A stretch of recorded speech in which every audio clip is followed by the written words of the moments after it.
The president of the University of Virginia is resigning following a pressure campaign by the Trump administration, marking what appears to be the first time the White House has successfully forced out a university leader.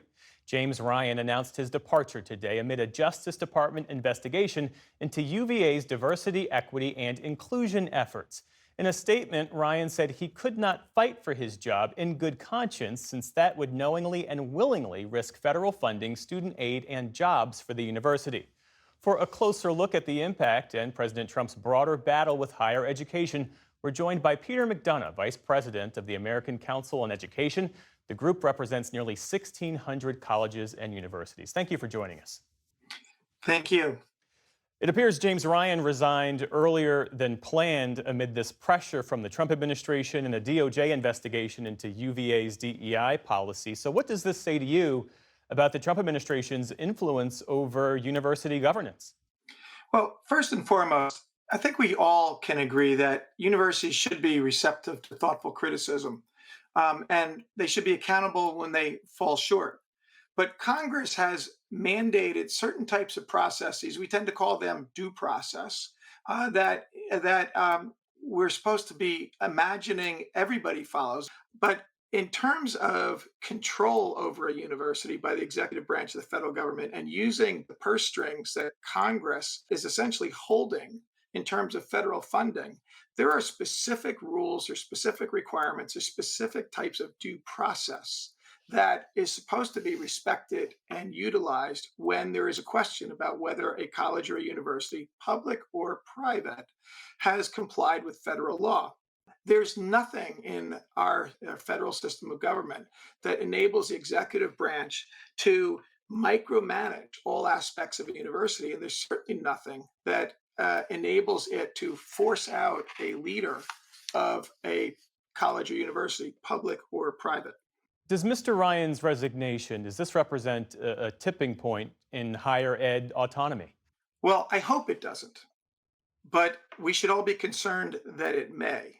Um, I wouldn't have seen this coming, but frankly, I should have, and maybe more of us should have. Back in 2021, the vice president, appearing at a national conservatism conference, said we have to honestly and aggressively attack the universities in this country. He said it in a speech titled, "The Universities Are the Enemy." That should worry us all. That should worry us on all ends of the political spectrum. It should worry us whether we are in state houses or state legislatures, whether we are on the boards of public universities, or whether we are on the boards or in leadership positions at private colleges and universities, because we don't have a federal system of higher education. We have a mosaic that's made up of publics and privates, small and large, religious based and not.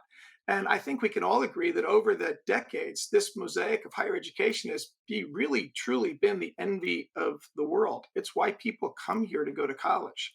And it's produced the economic vitality that we've experienced here. It's enabled us to have a level of national security and health benefits. It allowed us to address some of the largest problems in medicine with a power that frankly starts in most instances in the research labs on our college campuses. And all of this is at risk.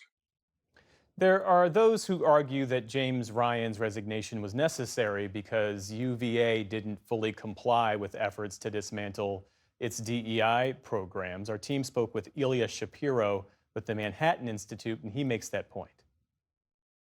The school pledged to dismantle its DEI structures and programs, and there's some doubt about whether they did that. So the Justice Department was investigating and wanted to make sure that people weren't being treated differently based on race and ethnic background and all these other issues that this school, among others, had been having. So it told them what needed to be done, and one of those things, I think, because President Ryan was deeply involved in DEI programming, including in his previous job at Harvard, that having new leadership made sense. So do you believe the university was being transparent, or was this more a matter of rebranding rather than real reform on its part? Well, let's start with the realization, which I believe is accurate, that there has been no outcome to any investigation of the University of Virginia at this stage. The clip that you played sound as if there'd been a verdict without a trial.